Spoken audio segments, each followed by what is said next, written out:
Well, I guess that buck up there was pre-Euro days for you, huh? Oh yeah, that was 20 years ago. I killed that buck when I was 18. At this point, we've had it boiling for a couple hours now. I put tin foil around the horns. You don't really have to.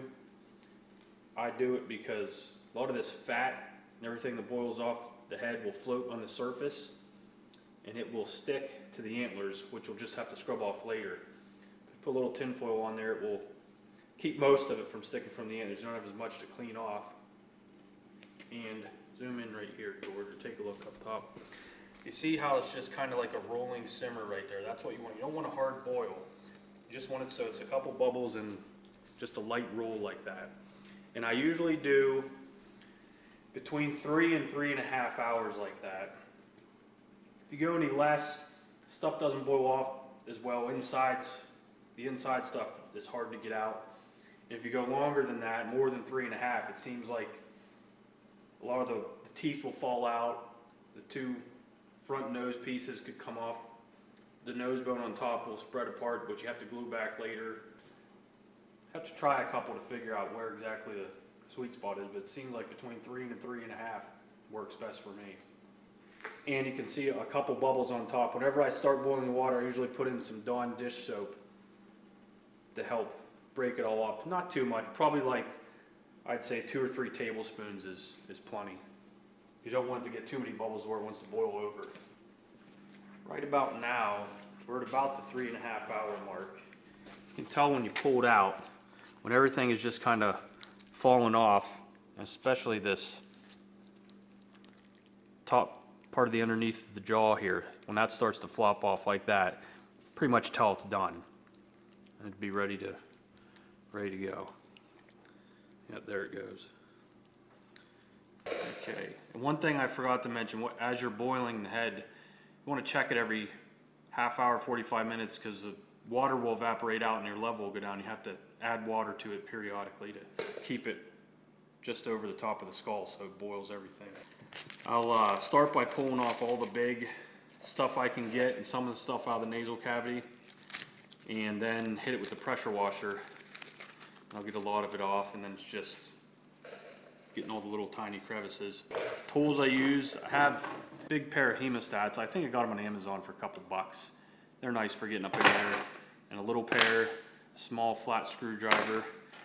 And then this is actually real nice too. This is from a dental kit that a guy gave me, a little dental kit, and this little hook works nice. And then just twisted wires. I always pull off whatever I can with my hands, the loose stuff. Those bones. Oh yeah, this boiled out real nice. I hope it's not. And it feels. Now this one got a little bit loose. Not too bad, but when you hit it with the pressure washer, you have to watch it. You don't blow some teeth out and lose them. I've done that. But anything that's loose, it's no big deal. You can hit it with a little glue at the end, and it will be fine. Some of this around the antlers, this is where your screwdriver comes in. Handy.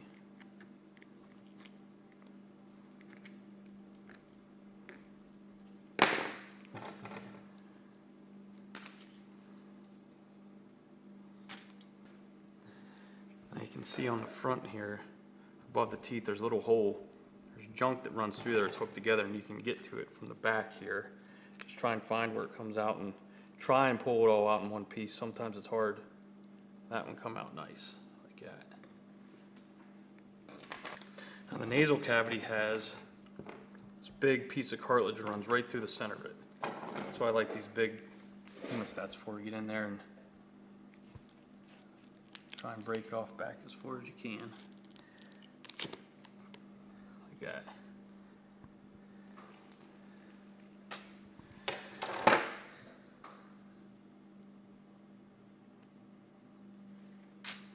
All kinds of junk up in there.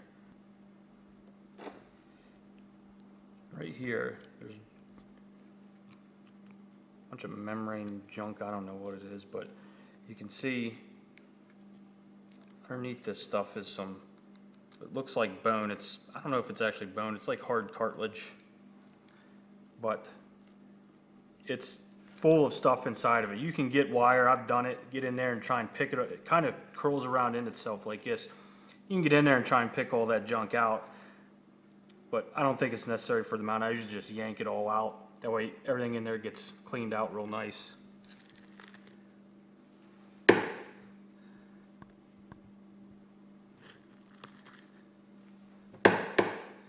And you can also get the rest of it accessing through the back too. Right back through here, you can get to the back side of the nasal cavity. All that stuff from the front runs back through here. Take these big forceps in there and grab it.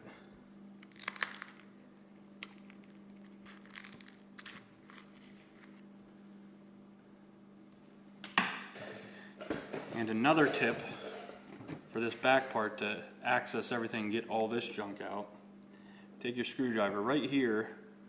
I don't know how well you're going to be able to see this, but there is the ear canals that go to like the ear buds.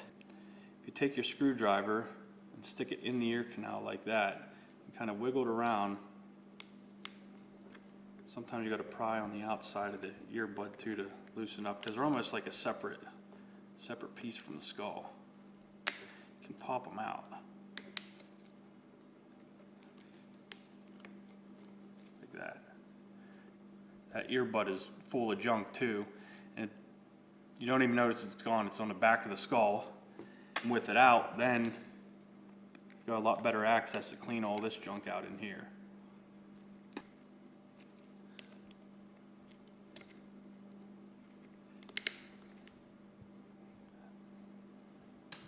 I'm going to get some more of what I can and then hit it with the pressure washer, and that'll get a lot of it. Then I'll go through with like my pick and everything and try and get the little areas that I couldn't get, the pressure washer didn't get. It's good to wear rubber boots just in case.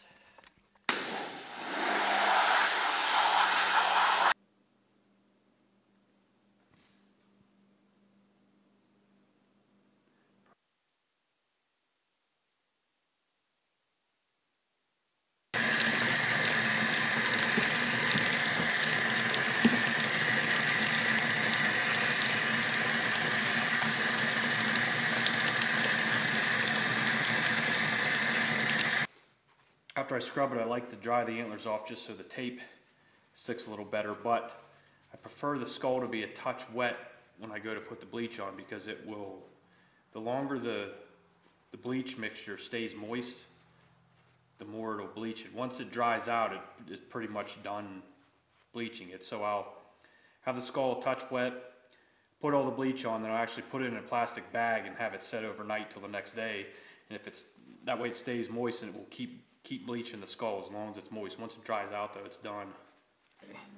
Put a little tape on the horn so you have a place to grab a hold of while you're putting it on, and if any gets on your hands, you don't transfer it to the horns and accidentally bleach them, because then you have to get stain and fix it. It's a pain in the butt. And this is what I like to use. BW2 in volume 40. This kind of already is like a cream. This is a powder. Just mix it together so that it's kind of like a runny mayonnaise consistency. Like I said, I don't know how much of this I actually added. Just do it till I get the right consistency, like runny mayo.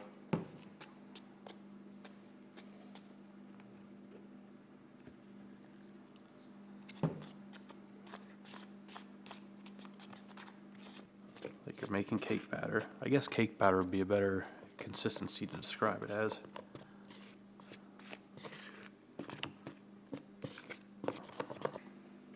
And I just have a little tiny paintbrush I use to kind of scoop and just smear it in everywhere. And the good thing about this stuff is when you put it on, it will kind of foam up a little bit and expand. So it'll get into every little crack and crevice. And again, I like it better than dipping it in peroxide or anything, because peroxide, you gotta make sure you cover the whole skull, and then you gotta find a way to make sure it doesn't get anywhere on the horns, which I know guys will tape them and then sometimes they'll put Vaseline around them to do it, but I think this is just as easier.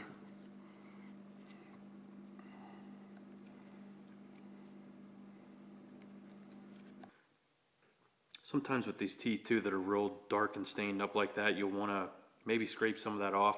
Sometimes it won't bleach the whole way. But my buddy I'm doing this for, he's actually probably going to paint this and do a dip on it anyways, so it'll all be covered up. You really gotta turn and twist this thing every which way to make sure there wasn't any little part that you missed. It's probably the only downfall using this stuff, but I really like the way this stuff works. If you put a bag on it, keep it moist and let it set for a day, it really bleaches out nice.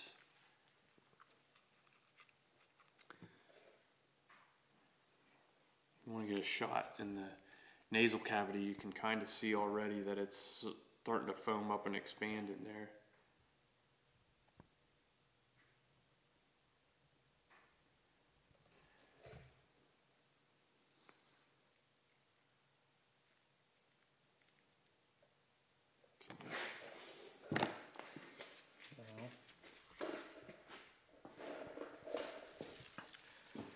I just take a plastic bag,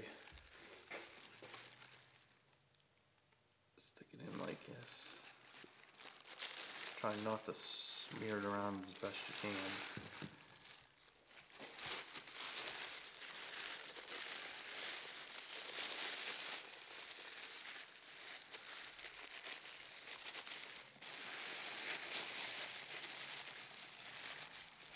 Doesn't have to be perfectly sealed, but it'll help keep it moist and it'll keep bleaching.